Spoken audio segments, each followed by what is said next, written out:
ficha de verificación del cumplimiento de los ODS debe ser llenada por el proponente de la iniciativa legal, es decir, los asambleístas. Deberá llenarse cuando el proyecto de ley se encuentre listo, puesto que las preguntas se refieren al contenido de la ley, a las instituciones que la implementarán, a beneficiarios, entre otros. La ficha de verificación es un requisito para presentar los proyectos de ley, mas no para su calificación. Por lo tanto, debe entregarse conjuntamente con el proyecto de ley.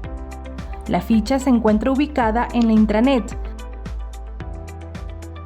Al dar clic en este icono, al ingresar, el sistema nos pedirá nuevas credenciales, que son las mismas que usamos para nuestras credenciales, usuario y clave de nuestro correo institucional. Al lado izquierdo se desplegarán algunas opciones para poder llenar la ficha. Daremos clic en Cumplimiento ODS. Ahí se despliega la opción Ficha de verificación. Para crear una nueva ficha, daremos clic en el botón de Más, que se encuentra en el lado derecho de la pantalla. Primero pondremos los datos generales del proyecto, el nombre del mismo y el proponente.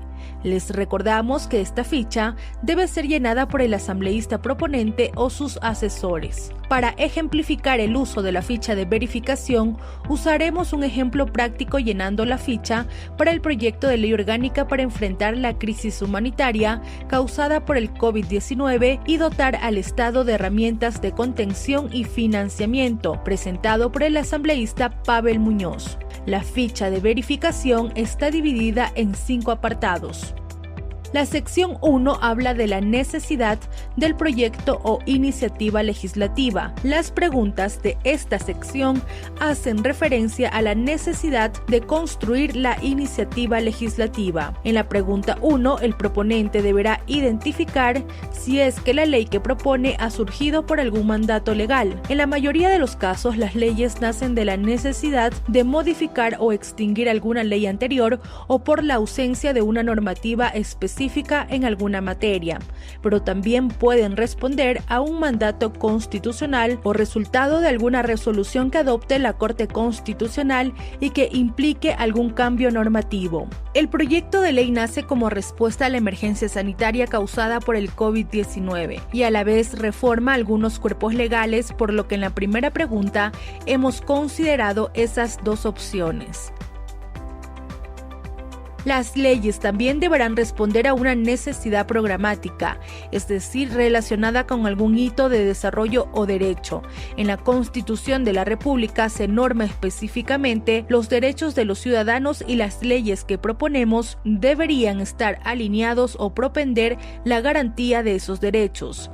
En la pregunta 2, se deberá identificar el derecho que estamos asegurando con la propuesta de ley. Es posible que el proyecto de ley tenga uno o más derechos con los que está relacionada, por lo tanto, esta pregunta puede tener más de una respuesta. Considerando que el contenido de la ley se refiere a temas relacionados con el manejo macroeconómico, se ha identificado los derechos económicos y productivos como la opción que más se ajusta a este contenido.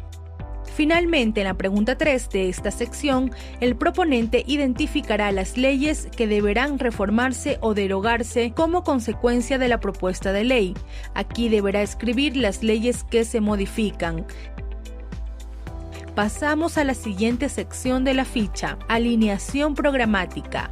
Esta es la sección más relevante de la ficha y lo que pretende es conocer cómo el proyecto de ley se relaciona con el Plan Nacional de Desarrollo del país y la Agenda 2030. En la pregunta 4, el proponente deberá responder si es que su propuesta de ley tiene alguna relación con el Plan Nacional de Desarrollo e identificar el o los objetivos con los que se relaciona la iniciativa legislativa. El proponente considera que sus iniciativas están encaminadas a fortalecer el esquema de dolarización y además mejorar las condiciones del sistema económico afectado por la pandemia, por lo que se alinea directamente con uno de los objetivos del PND.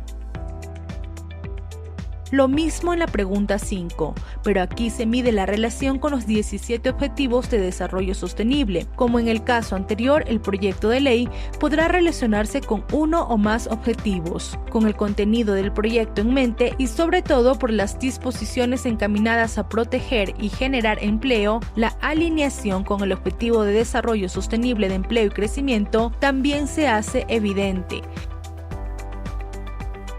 Pasamos a la siguiente sección. Repercusiones económicas y presupuestarias puede resultar lo más desafiante para el proponente, pero le recordamos que lo único que deberá aquí es identificar si es que el proyecto de ley genera algún impacto de tipo económico sin la necesidad de calcular algún número o realizar alguna estimación. El proponente deberá revisar su proyecto y evidenciar si es que de alguna manera la iniciativa genera ingresos o gastos en el presupuesto general del Estado, en los ciudadanos o en los sectores económicos y productivos. Se deberá entender que la generación de gastos no siempre implica recursos monetarios. También podrán ser recursos humanos o materiales que el Estado vaya a requerir para implementar la propuesta de ley. Considerando que el proyecto de ley pretende otorgar un diferimiento sin recargos para el pago de los servicios básicos y créditos y que además solicita a la Junta de Política y Regulación Monetaria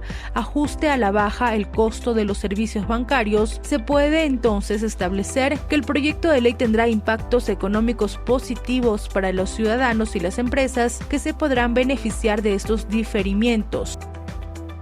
La siguiente sección es la que corresponde a las repercusiones sociales. El proponente deberá identificar la población que se beneficiará o será atendida con el proyecto de ley, identificando si es que ésta pertenece a sitio geográfico específico, algún grupo de atención prioritaria, colectivo, comunidad, pueblo y nacionalidad. Esta pregunta puede tener más de una respuesta. En nuestro ejemplo, dado que el proyecto de ley está contemplado para que su aplicación se dé en todo el territorio nacional y a todos los ciudadanos, entonces como beneficiados hemos identificado a la población nacional. La última sección habla de los posibles efectos y repercusiones políticas. En la pregunta 8, el proponente debe identificar qué institución o instituciones deberán implementar el proyecto de ley. Esta identificación es especialmente relevante para realizar el seguimiento de la implementación de la misma y para que pueda identificarse adecuadamente las instituciones que deberán ser convocadas a comparecer para el tratamiento del proyecto de ley.